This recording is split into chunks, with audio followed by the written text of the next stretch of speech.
ได้มาปะกับท่านสาธุชนนักศีลนักบุญแห่งครั้งหนึ่ง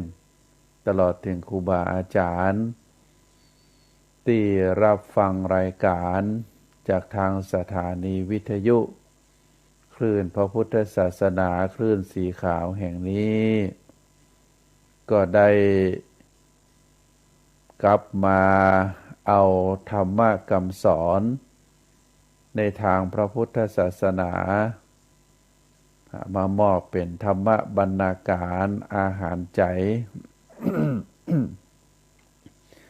คือกับท่านสาธุชนแห่งครั้งหนึ่งก็ถือว่ายังมีบุญมีกุศลร่วมกันยังได้เอ่ยยังได้มาปากันตั้งขึ้นสถานีวิทยุแห่งนี้ก็ขอบพระคุณทางสถานีวิทยุคลื่นพระพุทธศาสนาอันมีท่านผู้อำนวยการตลอดถึงเจ้าหน้าที่ทุกแผนกทุกท่านที่ได้อำนวยความสะดวกอนุเคราะห์สงเคราะห์คือนำเสียงเรียงนามธรรมคำสอนขององค์สมเด็จพระสัมมาสัมพุทธเจ้าได้ออกไปสู่ประชาชนท่านสาธุชนได้รับฟังกันนอกจากนั้นก็ถือว่าเป็นบุญเป็นวาสนาที่ได้ทำร่วมกันมาได้สร้างสมได้สั่งสมบุญสมปานได้มาปะกันได้ฟังธรรมะร่วมกันตึงส่วนอาตมาผู้มอบผู้ฮื้อธรรมะแล้วก็ส่วนศรัทธาญาติโยมนักศีลนักบุญผู้ฟังทั้งหลายก็ถือว่าได้รับธรรมะจากคลื่นสถานีวิทยุแห่งนี้เพราะฉะนั้นเป็นคุณงามความดีทั้งนั้นตึงในส่วนของผู้รับฟังที่ได้ประโยชนะในส่วนของเจ้าหน้าที่บุคลากรผู้อำนวยการทางสถานีวิทยุก็ได้รับส่วนบุญส่วนกุศลเป็นสะพานบุญในส่วนของอาตมาภาพในฐานะที่เป็นผู้ดำเนินรายการเป็นผู้จ๋าก็ถือว่าได้แผ่บุญแผ่กุศลแผ่นาบุญไปให้กับท่านสาธุชนในทางพระพุทธศาสนาการได้มีโอกาสมอบธรรมะให้ก็ถือว่าเป็นบุญ มีโอกาสได้รับฟังธรรมก็เป็นบุญมีโอกาสได้เป็นสะพานบุญเชื่อมโยงระหว่างผู้ฮือกับผู้รับจนฮือการฟังธรรมสำเร็จประโยชน์ถึงสองฝ่ายก็เป็นบุญเป็นกุศลเพราะฉะนั้นก็ขออนุโมทนาบุญกับทุกท่านทุกฝ่ายทุกส่วนทำให้เรามีโอกาสได้ได้ได้รับฟังสิ่งที่เป็นประโยชน์นะสิ่งหนึ่งที่อยากจะขอฝากคือศรัทธาญาติโยมในส่วนเหตุการณ์ทุกสิ่งทุกอย่างในปัจจุบันนี้สิ่งหนึ่งที่อยากจะให้ท่านทั้งหลายได้ระมัดระวังก็คือการตัดสินใจ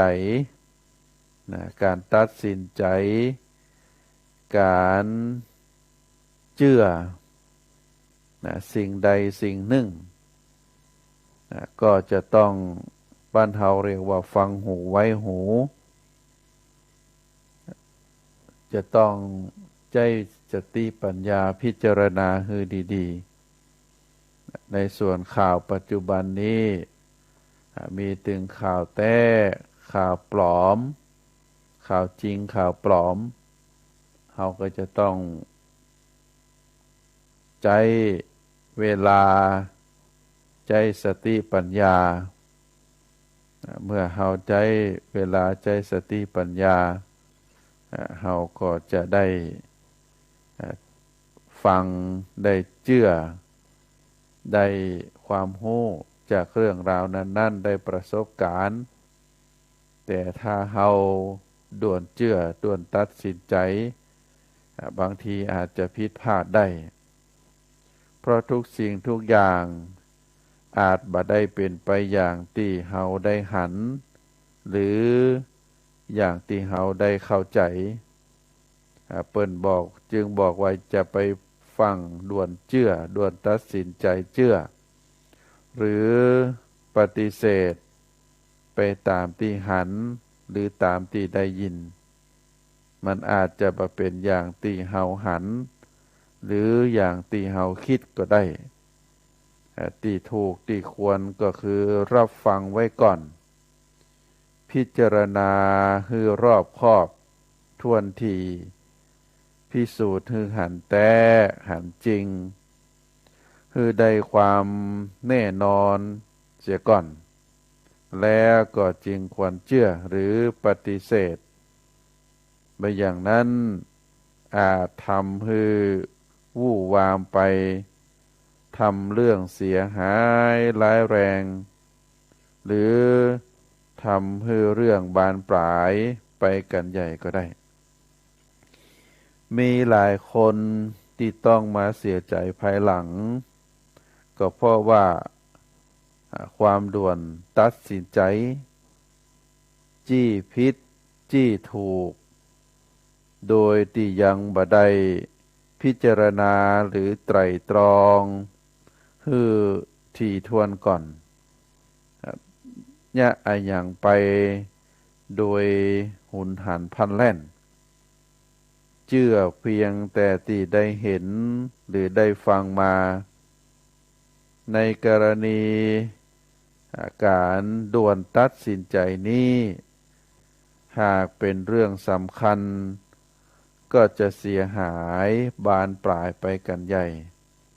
ถึงกับเสียเงินเสียทองเสียชื่อเสียงเสียบ้านเสียเมืองก็มีคือเฮาได้หันแล้วเพราะฉะนั้นก็ฝากท่านสาธุชนนักศีลนักบุญทั้งหลายได้พินิจพิจารณาในเรื่องความเชื่อ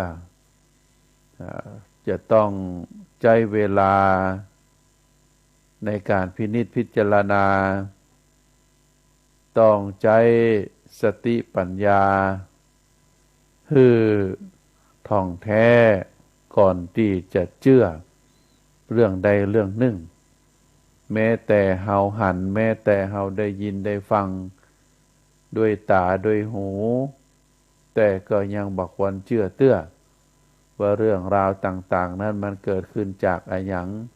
เป็นมาจะใดมีเรื่องเล่าให้ท่านสาธุชนได้ฟังมีสามีภรรยาคู่หนึ่งได้เลี้ยงพังพรไว้ในบ้านพังพรนั้นเป็นสัตว์น่ารักได้ให้อาหารแล้วก็มีความคุ้นเคยก็ได้จับได้กำตึงวันจนมีความจนพังพรตัวนั้นได้เจริญเติบโตได้มีความคุ้นเคยถือว่าเป็นสมาชิกตัวหนึ่งในครอบครัวก็ได้ทำให้สามีภรรยาคู่นั้นมีความฮักมีความเอ็นดูต่อพังพรตัวนั้นต่อมาภรรยาได้ให้กำเนิดลูกน้อยแล้วก็ได้เลี้ยงดูทนุถนอมอยู่ด้วยความฮักด้วยความเอ็นดู แต่ก็มีความกังวลกับพังพรตัวนั้นกลัวว่าพังพรนั้นอาจจะคุ้นเคยกับลูกแล้วก็จะมากัดลูกตัวเก่าโดยคติโบราณตีอูกันมาว่าจะไปเชื่อสัตว์หน้าขนสัตว์ก็คือสัตว์เรื่องความไว้เนื้อเชื่อใจบางทีเฮาก็บ่ไว้ใจสามีภรรยากูนี่ก็เหมือนเดียวกันพังพรนั้นก็มาในบ้านถึงวันเพราะว่าคุ้นเคยสามีภรรยาก็ยังมีความฮักอยู่แต่ว่าตอนนี้ตัวเองได้กำเนิดลูกขึ้นมาลูกน้อยคือนอนในอู่ในเปลก็พยายามบ่ฮือพังพรเข้าใกล้1กลัวไปคบลูก2กลัวพังพรตัวนั้นอาจจะมีเชื้อโรคชนิดใดชนิดหนึ่งมาติดกับลูกตัวได้มีอยู่วันหนึ่งสามีและภรรยามีความจำเป็นที่จะออกไปนอกบ้านเมื่อฮืออาหารฮือนมลูกแล้วก็ได้เอาลูกน้อยนั้นนอนเปลเมื่อลูกได้รับเสร็จเรียบร้อยแล้วก็ได้ออกจากบ้านไปกะว่าสักชั่วโมงเดียวลูกก็คงยังบัดตื่นเตื้อแต่ก็มีความกังวลใจเกี่ยวกับพังพรตัวนั้นอาจจะปีนขึ้นไปตีเปแล้วก็กัดลูกได้เมื่อ2สามีภรรยาออกจากบ้านไปบ่เมินปรากฏว่ามีงูเหลือมตัวหนึ่งเลยเข้ามาในบ้านมาหาอาหารเพราะว่าบ้านนั้นอยู่ติดชายป่าขณะที่งูเหลือมนั้นเลยเข้ามาใกล้เปพังพรตัวนั้นได้หันเข้าพอดีก็ได้กระโดดเข้าไปต่อสู้เข้าไปกัดไปคบกับงูก็เป็นธรรมชาติของพังพรกับงูก็จะมีความต่อสู้กันงูเหลือมจะเป็นงูตัวใหญ่พังพรนั้นก็จะเป็นตัวน้อยในการสู้กันนั่นพังพรก็ใจเขี้ยวตัวเองคบเข้าไปในส่วนสำคัญของงูส่วนเขี้ยวนั้นก็จะมีปิดเมื่อเขี้ยวเข้าไปถูกตัดใดตักหนึ่งงูแล้วงูก็จะได้รับบาดเจ็บส่วนงูนั้น ที่ถือว่าเป็นส่วนสำคัญเมื่อได้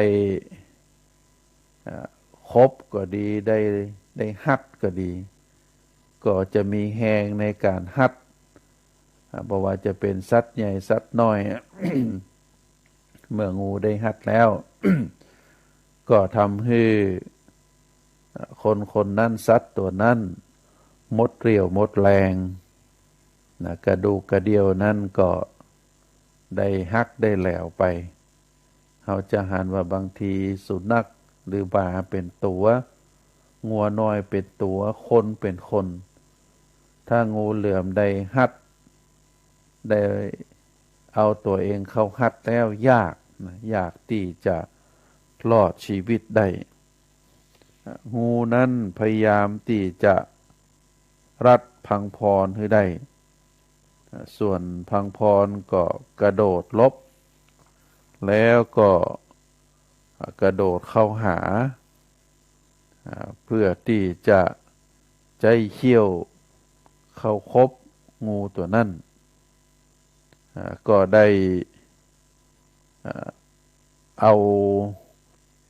เขี้ยวนะพังพรได้เอาเขี้ยวฝังเข้าที่คองูปรากฏว่าเลือดงูก็ออกมาเปื้อนเปื้อะปากพังพรเมื่องูดิ้นเต่าใดพังพรก็บักยอมคายเขี้ยวในที่สุดนะงูก็ทนพิษจากพังพรบ่ได้ก็ได้เสียชีวิตลงตรงนั้น เมื่อเวลาผ่านไปประมาณชั่วโมงสองสามีภรรยาก็ปิกมาบ้านเมื่อปิกมาพบสัญชาตญาณของพังพรเมื่อได้ยินเสียงสามีภรรยาปิกมาก็ได้รีบออกไปปากได้รีบออกไปให้สามีภรรยาได้หันในส่วนของพังพรอาจจะคิดว่าตัวเองได้ทำหน้าที่ได้รับการชัยชนะจากการสู้กับงูก็ทำให้งูนั้นได้เสียชีวิตลงแต่ว่าภรรยานั้นมีความหวาดระแวงมีความกลัวอยู่ในจิตใจเดิมอยู่แล้วว่ากลัวพังพรนั้นไปกัดไปคบลูกน้อยที่นอนในเปลเมื่อภรรยาหันเลือดที่เปื้อนตัวพังพรซึ่งเป็นเลือดงูแต่ก็คิดว่าตายละพังพรตัวนี้คงไปคบไปกัดลูกน้อยเป็นแน่เลือดยังเต็มตีปากตีเล็บตีตัวอยู่คิดได้ดังนั้นแล้วก็เกิดความแค้นจึงได้คว้าท่อนไม้หวดเข้าไปตีหัวพังพรโดยไม่ยั้งมือปรากฏว่าพังพรนั้นได้ตายได้แหลวกามือแล้วก็เมื่อกวางพรตายแล้วก็รีบเข้าไปในห้องปรากฏว่าได้หันลูกน้อยนั้นยังลับอยู่บนเปลแต่ไกลๆเปลนั้นปรากฏว่ามีงูเหลือมตัวใหญ่นอนตายจมกองเลือดอยู่ข้างเปล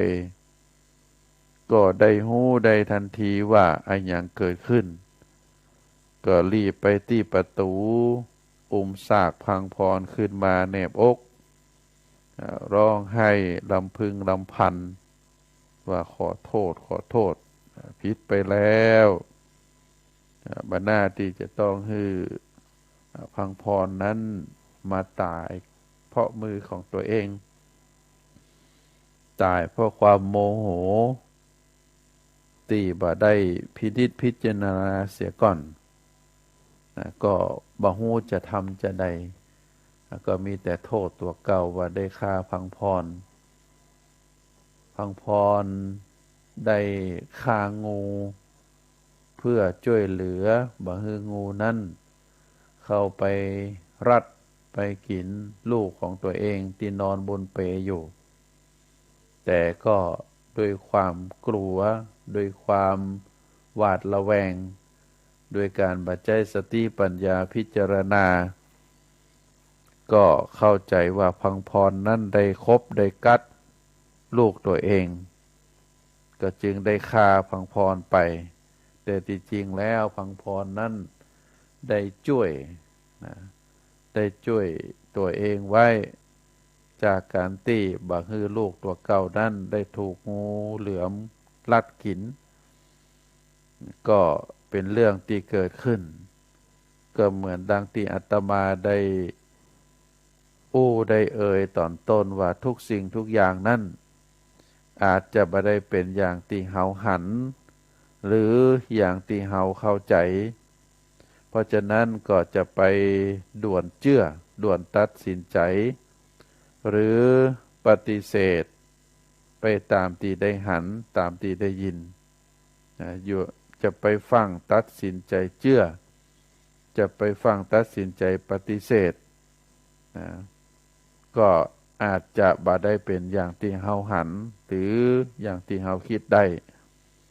ก็ควรที่จะรับฟังไว้ก่อนได้พิจารณาให้รอบคอบทวนทีพิสูจน์ให้หันตามความเป็นจริงความเที่ยงแท้แน่นอนได้หู้ได้หันอย่าก่อนแล้วก็ค่อยเชื่อหรือปฏิเสธถ้าทำไปด้วยความวู่วามก็อาจจะก่อให้เกิดความเสียหายร้ายแรงหรือทำให้เรื่องมันบานปลายไปก็ได้มีหลายคนโดยเฉพาะอย่างตัวอย่างที่ยกมาก็คือภรรยาสามี ที่ได้ ฆ่าพังพรโดยความหันครั้งแรก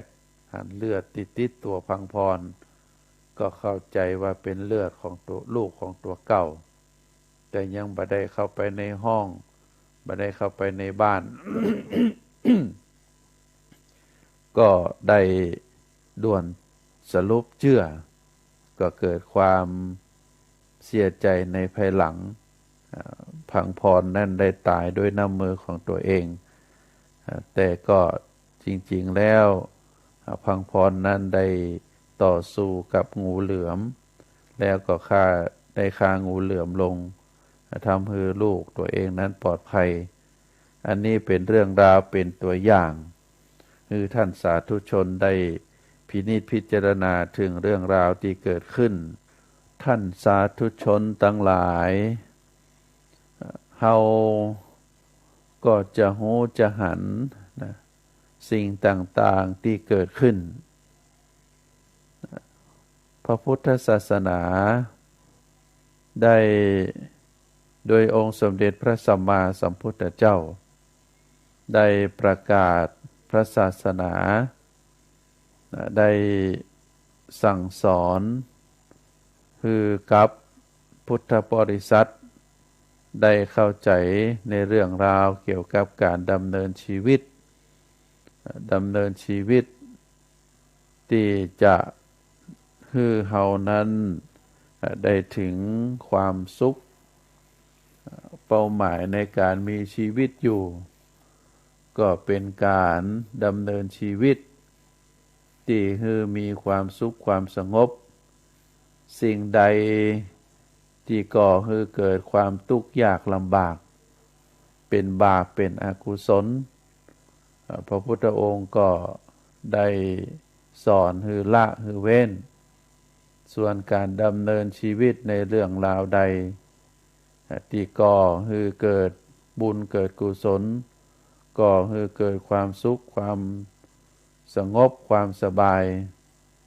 ก็คือเจ้าพุทธเฮาได้ดำเนินในแนวทางนั้นโดยเฉพาะ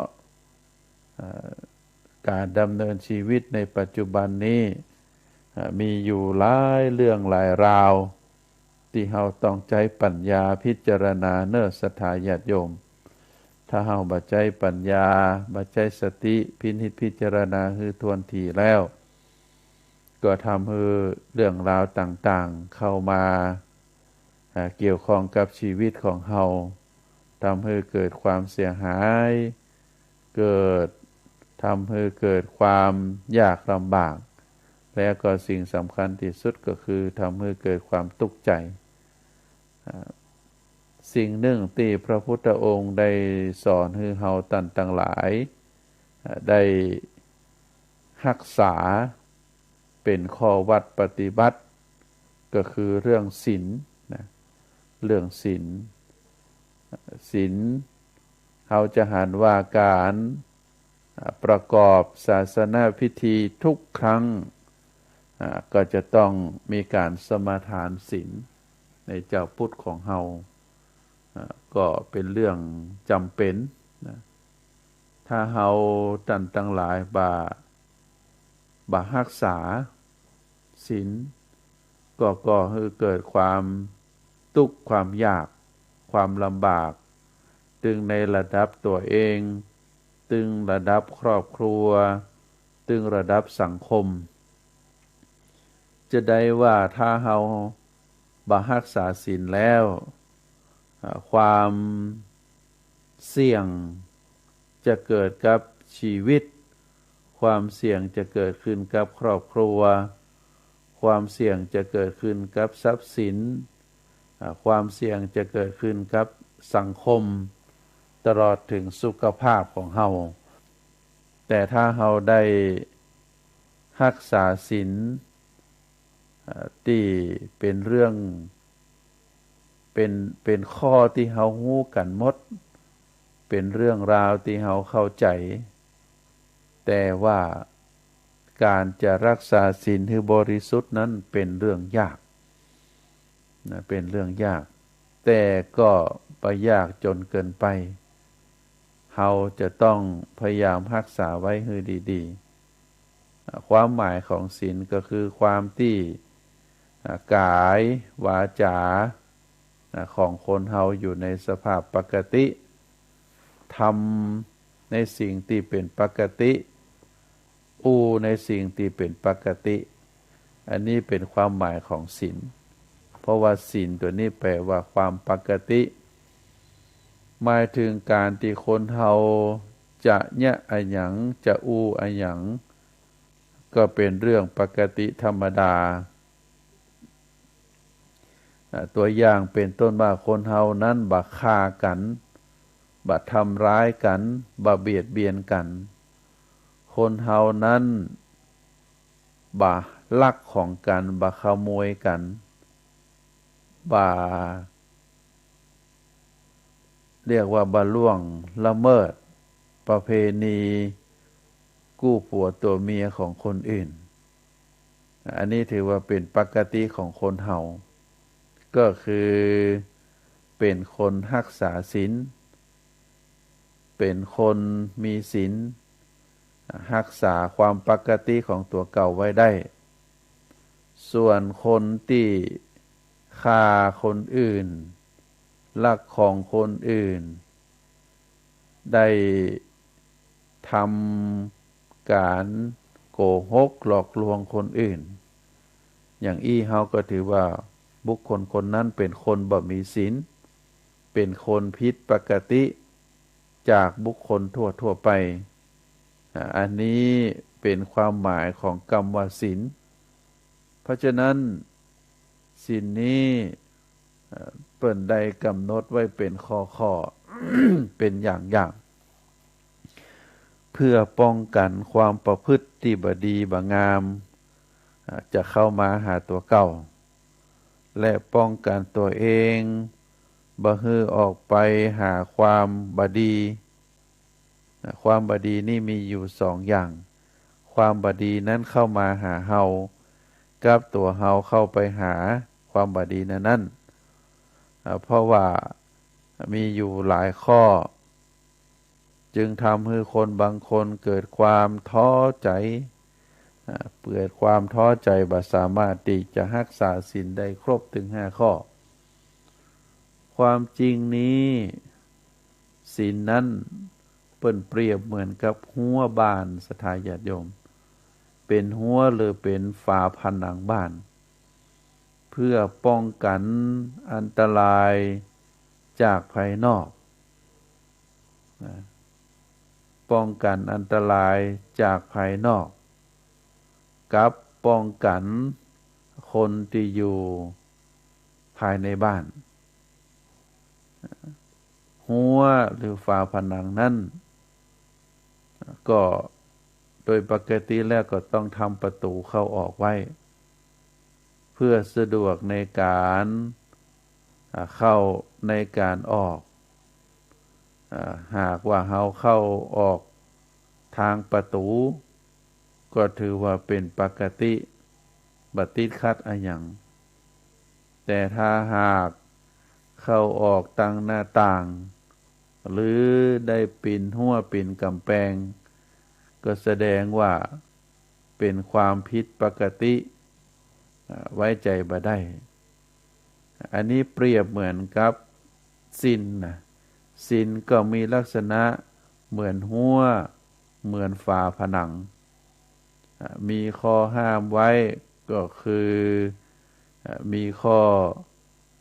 ปฏิบัติตามมีข้อห้ามแล้วก็มีข้อปฏิบัติตามเพราะฉะนั้นคนรักษาศีลสามารถที่จะทำมาหากินได้ปกติโดยบ่ต้องวิตกกังวลหรือห่วงใยว่าศีลจะขาดหรือศีลจะบริสุทธิ์เพียงแต่เฮาได้ประพฤติปฏิบัติเป็นไปตามช่องออกไปตามประตูนะเรียกว่าเข้าไปตามช่องออกตามประตูก็จะถือว่าเป็นเรื่องปกติของคนเฮาทุกคนล้วนแต่ต้องการความสุขด้วยกันทั้งนั้น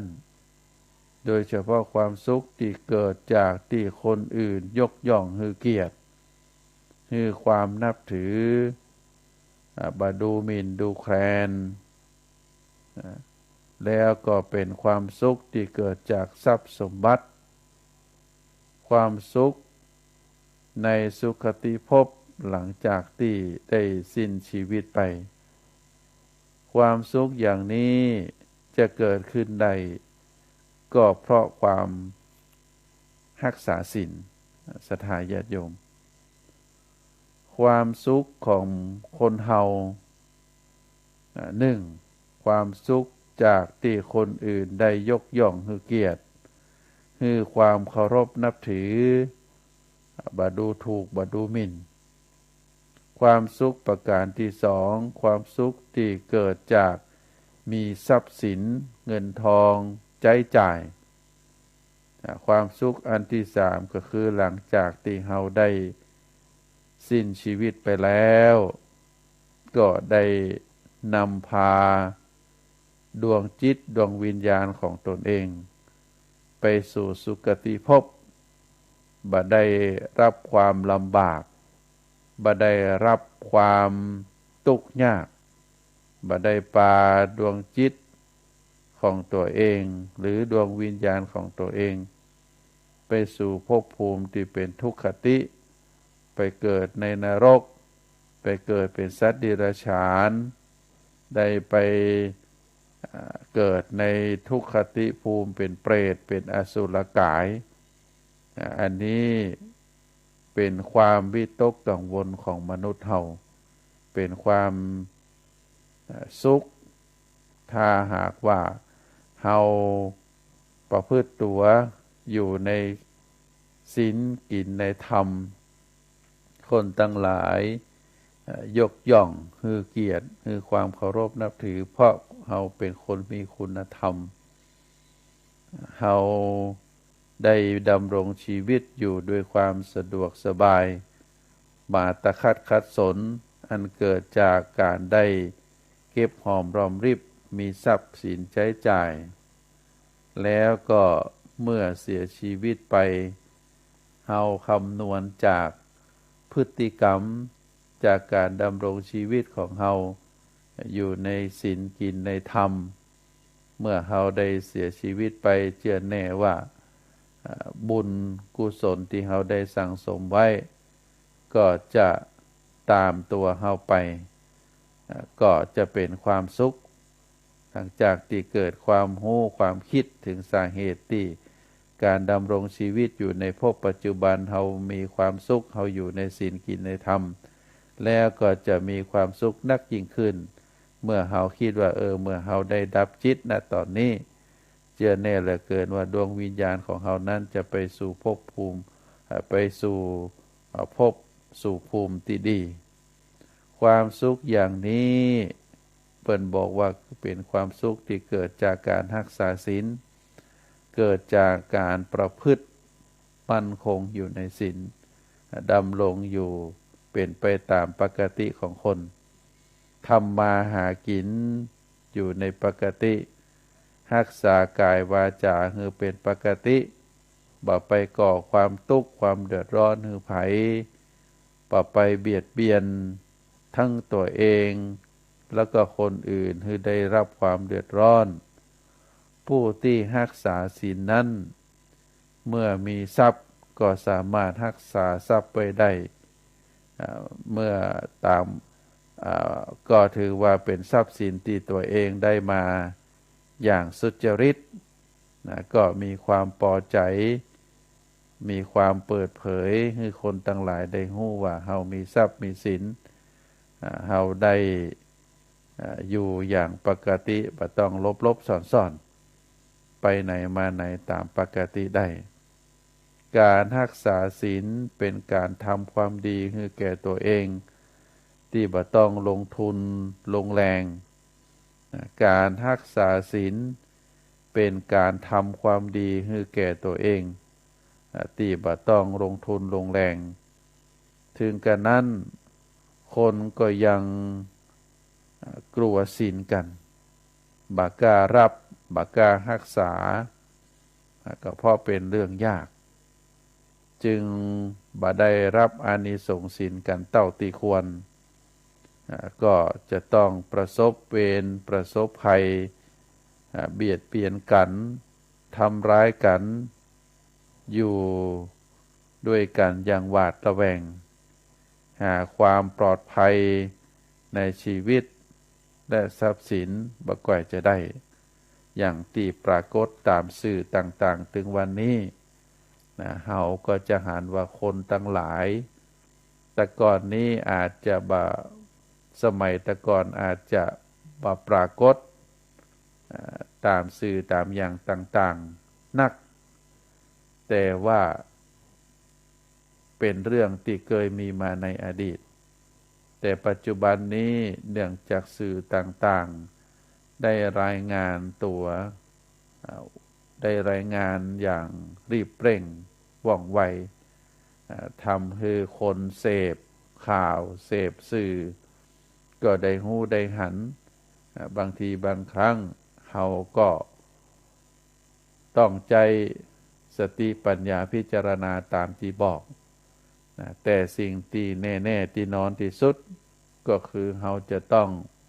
พยายามสร้างเกราะป้องกันให้ตัวเขาอยู่ในบ้านอย่างแคล้วคลาดปลอดภัยบ้านเรามีรั้วบ้านเรามีประตูบ้านเรามีฝาผนังนอกจากมีรั้วแล้วก็มีประตูล็อกกุญแจ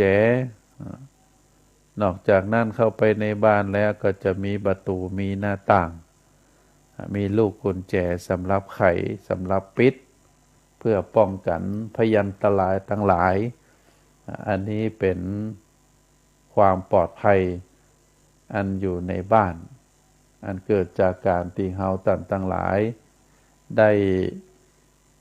รักษาได้สร้างบ้านเพื่อความปลอดภัยของตัวเฮาครอบครัวชีวิตของแต่ละคนก็เหมือนเดียวกันเปรียบเหมือนกับครอบครัวหนึ่ง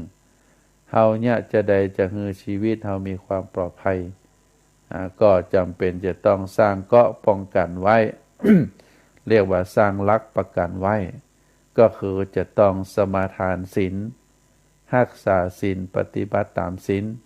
เมื่อเฮาได้อยู่ตามข้อวัดปฏิบัติของศีลถึง5ข้อแล้วเฮาก็จะอยู่แคล้วคลาดปลอดภัย1เฮาจะมีชีวิตปลอดภัยเพราะว่าเฮาได้รักษาศีลข้อที่1ศีลข้อที่1นั้นประกันชีวิตของคนเฮาเมื่อเฮาไปเบียดเบียนคนอื่นคนอื่นก็มาเบียดเบียนเฮาถึงคนอื่นมาเบียดเบียนเฮาแต่ว่าเฮาเป็นคนมีศีลมีธรรมมีกฎหมายมีบ้านมีสิ่งต่างๆคือความปลอดภัยแก่เฮาถ้าเฮาไปพิษอย่างกับไผก็มาพิษกับเฮาเพราะฉะนั้นศีลข้อที่1นี้เฮาเรียกว่าเป็นการป้องกันชีวิตที่คนทั้งหลายมีการฆ่ามีการยิง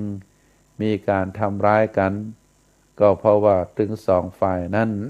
ได้ก่อเหตุแห่งการทะเลาะวิวาทเมื่อต่างคนต่างมีโทสะครอบงำบางทีบางครั้งก็ทำให้ถึงขั้นลงมือทำร้ายกันเสียชีวิตไปถึง2 ฝ่ายหรือเสียชีวิตไปฝ่ายใดฝ่ายหนึ่ง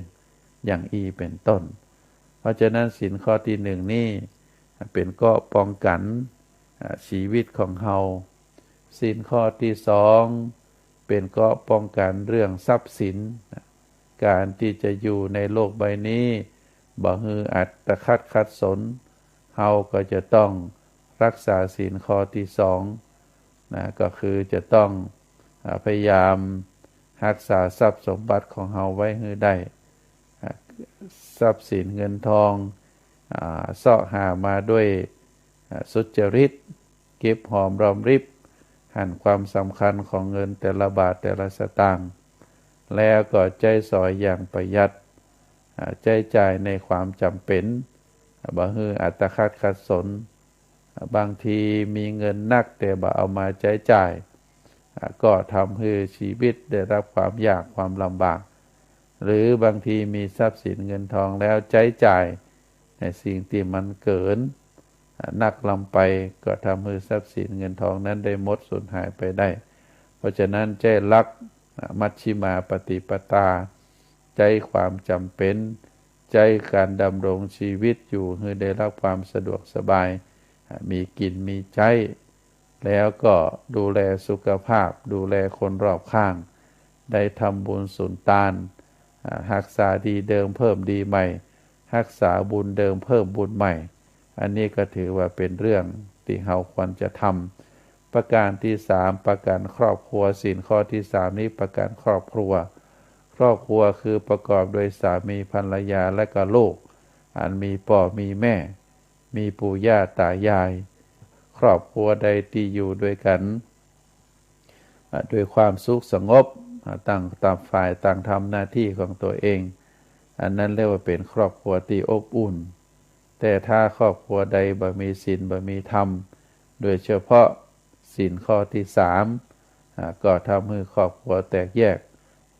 ผัวไปตีเมียไปตีละลูกเอาไว้ให้พ่อให้แม่อันนี้ก็เป็นเรื่องสิ่งที่เกิดขึ้นทำเกิดความเสียหายได้ศีลข้อที่4ก็ถือว่าเป็นการประกันสังคมถามว่าเป็นหลักให้สังคมอยู่ได้ก็เพราะความสมัครสมานสามัคคีความสมัครสมานสามัคคีทำให้ก่อให้เกิดความสุขในสังคมแต่ว่าสังคมที่แตกแยกกันอย่างบ้านเฮาวุ่นวะวุ่นวายก็เพราะว่าเป็นสังคมที่ไร้สัจจะเป็นสังคมที่แตกสามัคคีคนนั่นอูอย่างคนนี่อูอย่างต่อหน้าแหมอย่างรับหลังแหมอย่างอันนี้ก็ก่อให้ความวุ่นวายเกิดได้เพราะฉะนั้นไผที่รักษาศีลข้อ4ได้บ่าโกหกมดเท็จบ่าเป็นคนอู้ไหนบ่มีหั่นเป็นคนบ่รักษาสัจจะไผประพฤติปฏิบัติเป็นลักษณะแบบนี้ได้ก็ทำให้สังคมเฮาทุกคนในสังคมถ้าประพฤติปฏิบัติอย่างนี้ได้ก็ทำให้สังคมนั้นมีความสุขมีความสงบศีลข้อสุดท้ายศีลข้อที่5นั้นประกันเรื่องสุขภาพในศรัทธาญาติโยมไผที่บ่เข้าไปยุ่งเกี่ยวกับยาเสพติดสุราเมลัยยาเสพติดสิ่งต่างหลายที่ทำให้ก่อพิษก่อภัยให้กับร่างกายได้ร่างกายก็จะมีความแข็งแรงแต่ถ้าตรงกันข้ามผู้ใดที่เข้าไปเกี่ยวข้องกับยาเสพติดดื่มสุราเมลัยเป็นอาจินจนทำให้สุขภาพร่างกายนั้นทรุดโทรมก็ทำให้เป็นครังแห่งโรคได้เมื่อเป็นทุกคนเป็นครังแห่งโรคแล้วก็ทำให้เกิดความทุกข์ความยากความลำบากยากที่จะเยียวยาได้ก็ทำให้เกิดเสียหายต่อสุขภาพร่างกายได้เพราะฉะนั้นก็ขอฝากศรัทธาญาติโยมได้พินิจพิจารณาในวาระสุดท้ายของการจัดรายการอาตมาภาพพระครูปริยัติกิจจาภิวัตรสำนักวัดพระสิงห์ก็ขอนำรายการจากท่านสาธุชนไปก่อน ไปโอกาสหน้าเฮาได้มาปากันแหมเนอขอเจริญพ